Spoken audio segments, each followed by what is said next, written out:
CEM-vivant.com pour mieux vivre avec les ondes électromagnétiques de notre quotidien. Présente Sud Radio, la santé demain, Gilles Goncalves.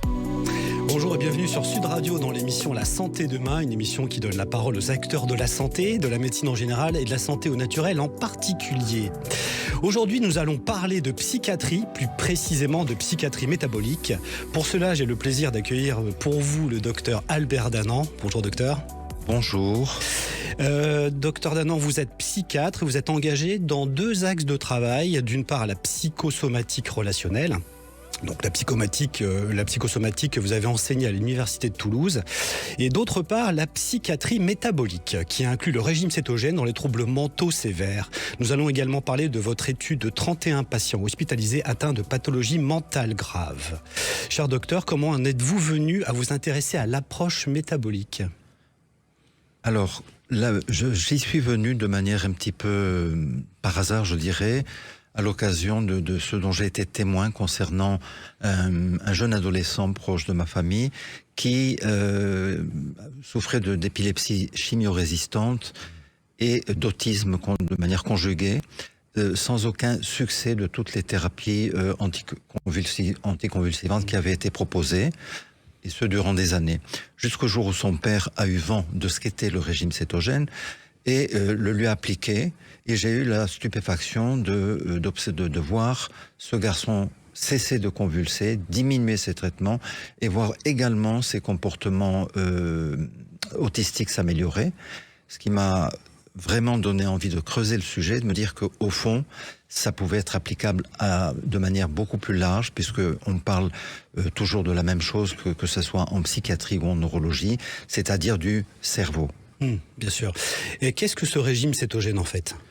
Alors, le régime cétogène est une mesure nutritionnelle qui consiste à éradiquer les sucres rapides et les sucres lents et de les remplacer en termes d'apport énergétique prévalent par de bons acides gras, lesquels se transforment en corps cétoniques, qui sont un carburant beaucoup plus performant et beaucoup plus propre pour l'organisme en général, mais la cellule nerveuse en particulier. Ça veut dire, si je traduis, on arrête de manger du sucre globalement pour transférer ce mode de carburation par le sucre par une carburation avec des acides gras. Exactement. On passe d'une alimentation glucocentrée à une alimentation lipido-centrée. Oui, ce qui change énormément le mode diététique de la plupart d'entre nous, j'imagine. Ce qui modifie totalement les paradigmes habituels et la pyramide alimentaire telle qu'elle a été proposée par les autorités sanitaires depuis des décennies, bien entendu. Avec ce qu'on peut observer, c'est-à-dire, pour revenir à la psychiatrie, si on considère ce qui se passe sur le plan épidémiologique concernant l'obésité, on a vu que depuis les années 60, celle-ci a évolué de manière exponentielle, mais que la courbe des pathologies mentales s'est exactement superposée à cette courbe, et qu'on a la même progression. Il y a une cohérence. Absolument. Obésité, problèmes psychologiques, mentaux, même courbe, oui, exponentiellement. Ce sont des courbes qui se superposent. Vous parliez des cétones tout à l'heure. Est-ce que vous pouvez nous en dire plus ? Quels sont les types de cétones ? Je crois savoir qu'il y en a 3. Alors, les cétones sont comme je vous le disais, des produits du métabolisme lipidique par le foie. Il en existe 3, l'hydroxybutyrate, l'acidoacétate et l'acétone. L'acétone, d'ailleurs, les gens qui sont sous régime cétogène, qui sentent un petit peu cette haleine de cétone qu'ils exhalent autour de nous et qui sent pas très bon du reste. Exactement.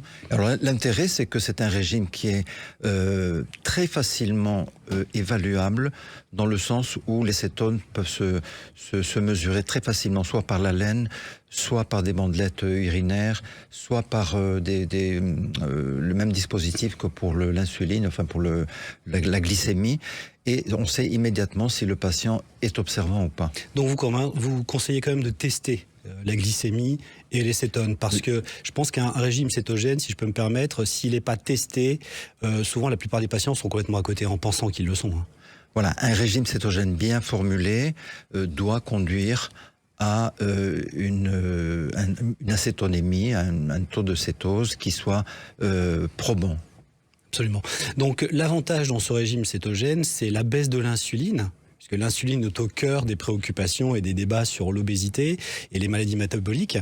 Et cette insuline étant réduite à cause du régime alimentaire cétogène, on passerait d'un carburant industriellement négatif à quelque chose de beaucoup plus propre qui carburerait mieux dans nos cellules, c'est ça ?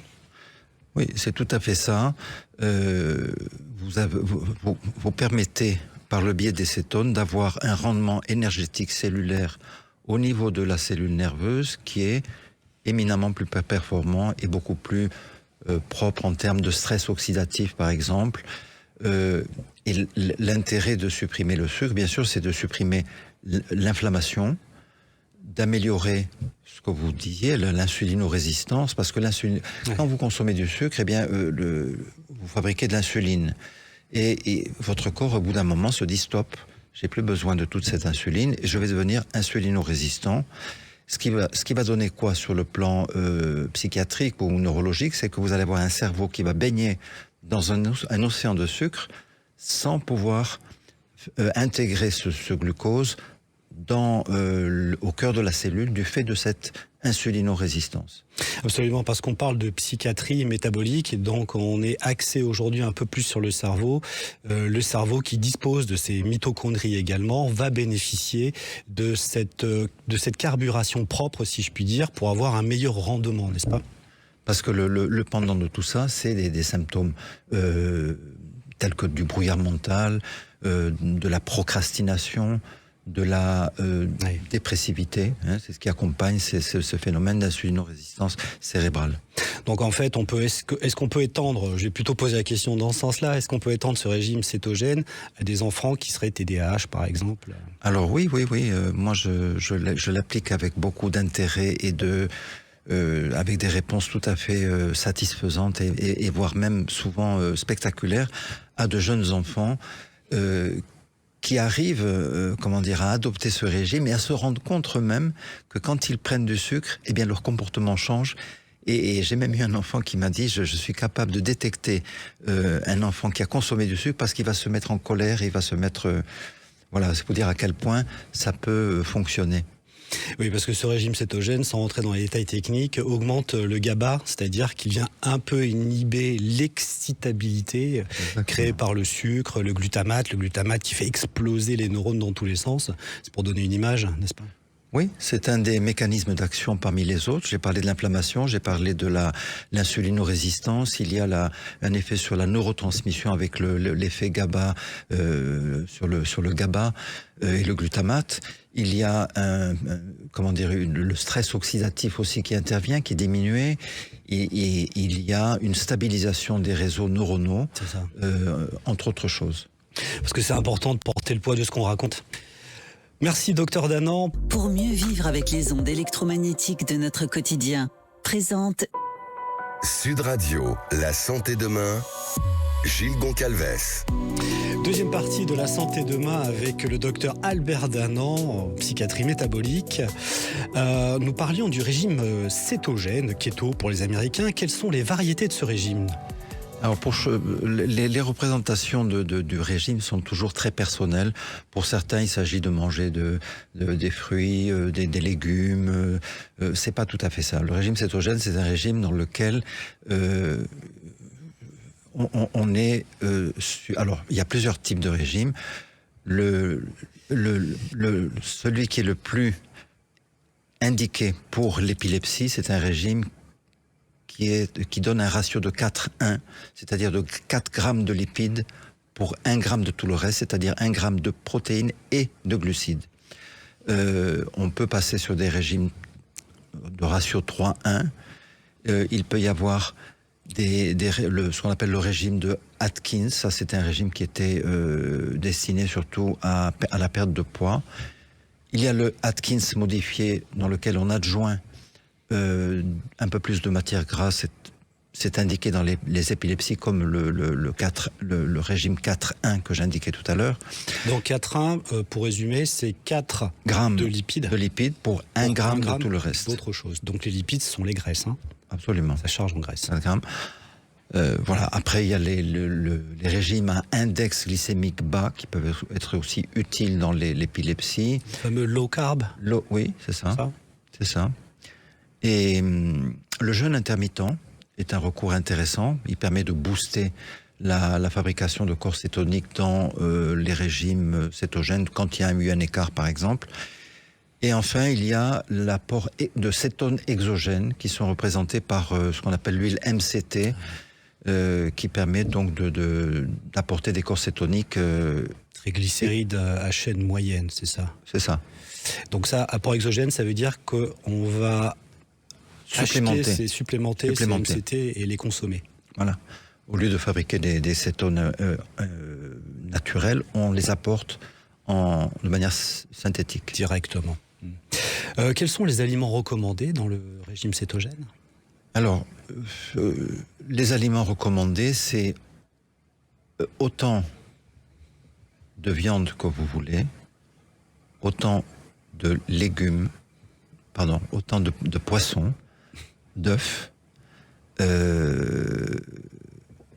les légumes en quantité limitée, la volaille, bien sûr. Mmh. Alors, les légumes verts à feuilles, ce qui est recommandé, c'est 2 bols par jour mesurés crus. Les légumes sans amidon, c'est 1 bol par jour mesuré cru, en gros.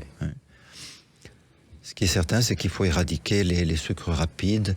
C'est d'ailleurs tout ce qui est gâteau, biscuits, pâtisserie, soda, jus de fruits, sucre, miel, confiture, etc. C'est la base. Oui. Et les sucres lents, c'est tout ce qui est amidon, pain, pâtes, riz, pommes de terre, sont à exclure parce que c'est du sucre. Avec des amidons. Du coup, le fameux superbe régime qui consiste à boire un jus d'orange le matin pour la vitamine C qu'on nous a vendu depuis ces 30 dernières années, on l'éradique définitivement. C'est pas du tout bon pour la santé. Absolument, absolument. C'est le pire parce que c'est du fructose qui se transforme dans le foie et immédiatement stocké en gras. Quelles sont les erreurs qui bloquent l'entrée en cétose? Alors, je ne sais pas si on peut parler d'erreur, mais il y a une première phase qui ce qu'on appelle la grippe cétogène. Au bout de quelques jours, votre corps cherche à s'adapter puisque vous changez ses paradigmes, enfin ses critères habituels, et vous allez avoir une série de symptômes comme du brouillard mental, des insomnies, des courbatures, un peu d'irritabilité, des sensations de faim importantes. Bon, tout ça, c'est ce qu'on appelle la grippe cétogène, le kétoflou, que l'on pallie généralement en apportant des sels minéraux sous forme de bouillon, par exemple, pour éviter ces phénomènes. Le deuxième obstacle, c'est de penser que on peut être en cétose parce qu'on a enlevé les sucres, mais il faut savoir que les protéines et les légumes, par exemple, également peuvent être une source de fabrication de glucose, via la néoglucogénèse, par exemple.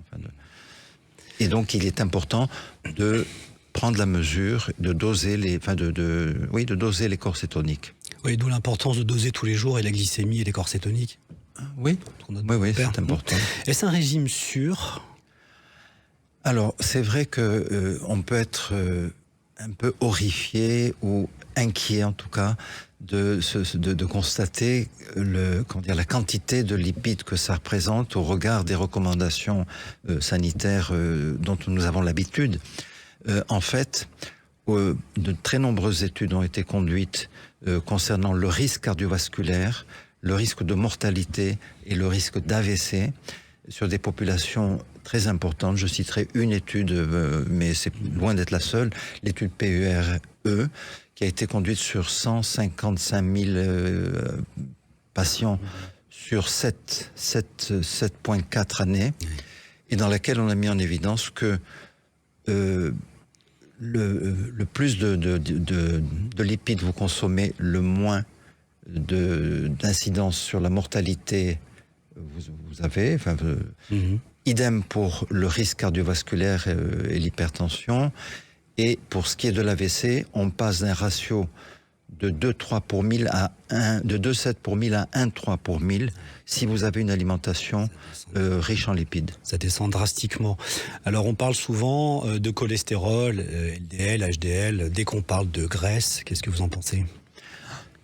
Alors oui, là aussi, il y a des évolutions récentes et les autorités sanitaires américaines ont modifié le regard qu'elles portaient sur ce phénomène qui a été longtemps décrié par l'association de cardiologie américaine. Pourquoi ?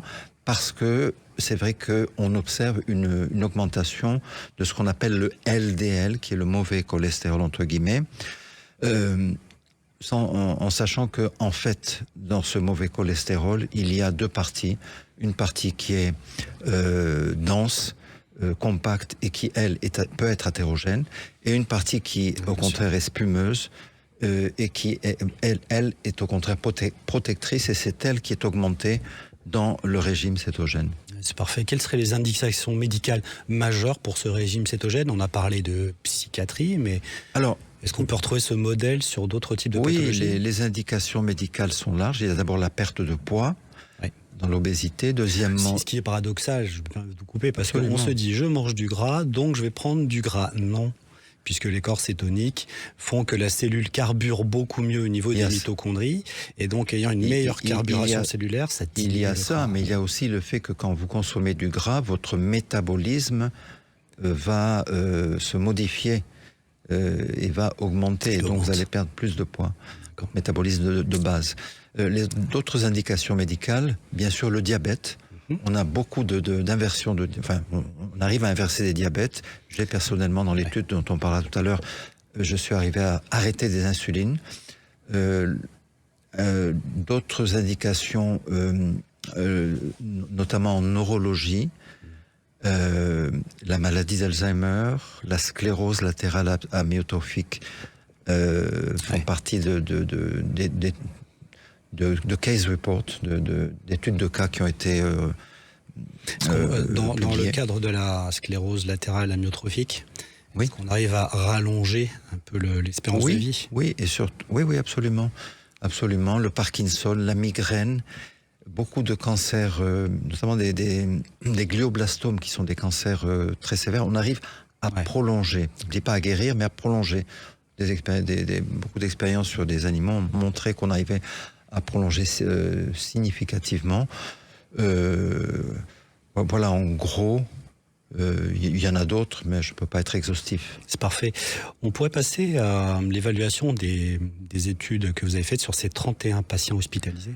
Alors oui, si vous voulez, j'avais commencé à pratiquer ça en ambulatoire sur des patients suivis au cabinet. Et puis, comme ça fonctionnait pas mal, je me suis dit, tiens, je vais peut-être passer à un niveau supérieur, c'est-à-dire à appliquer ça à des patients qui sont suivis dans le cadre d'hospitalisation pour des pathologies autrement plus sévères, comme des schizophrénies, des troubles bipolaires, des dépressions résistantes. C'était des patients que je connaissais, qui avaient fait l'objet d'hospitalisation antérieure, et j'ai pu proposer, c'est inclure 31 patients dans l'étude, avec à l'arrivée une amélioration clinique dans 100% des cas, une perte pondérale en moyenne de 5%. Ça allait de 5 à 30 kilos en fonction des pertes de profil. Poids. Oui. Une amélioration sur le plan du profil métabolique avec une baisse de tout ce qui est hémoglobine glycémique, enfin tous les marqueurs du diabète. D'accord. Et une baisse de traitement une déprescription dans 67% des cas également. C'est-à-dire que les patients sortaient de la clinique avec beaucoup moins de médicaments qui n'étaient entrés. C'est ça, j'imagine aussi que tous les facteurs de l'inflammation sont descendus. L'inflammation, comme je vous disais, j'ai pu interrompre des diabètes et surtout j'ai pu observer des améliorations que j'avais jamais vues puisque c'était des patients que j'avais déjà hospitalisés, qui avaient été suivis par moi-même, et je n'avais jamais observé de telles améliorations sur le plan objectif, puisque c'était mesuré sur des échelles psychométriques, en ce qui concerne la dépression, la schizophrénie, et tout ça a été parfaitement objectivé, et sur leur amélioration subjective, au point que c'est des patients qui restaient marqués un peu par cette expérience et qui avaient le désir de le poursuivre au-delà. Merci beaucoup, Dr Danan, pour la qualité de vos éclaircissements. On peut vous retrouver sur le site Doctolib. Et je précise que le Dr Danan ne prend que les personnes motivées par l'approche cétogène. Quant à nous, chers auditeurs, on se retrouve dimanche prochain à 15h30 sur Sud Radio. En attendant, restez en forme. Sud Radio, la santé demain, Gilles Goncalves. Vous a été présenté par CEM-vivant.com pour mieux vivre avec les ondes électromagnétiques de notre quotidien.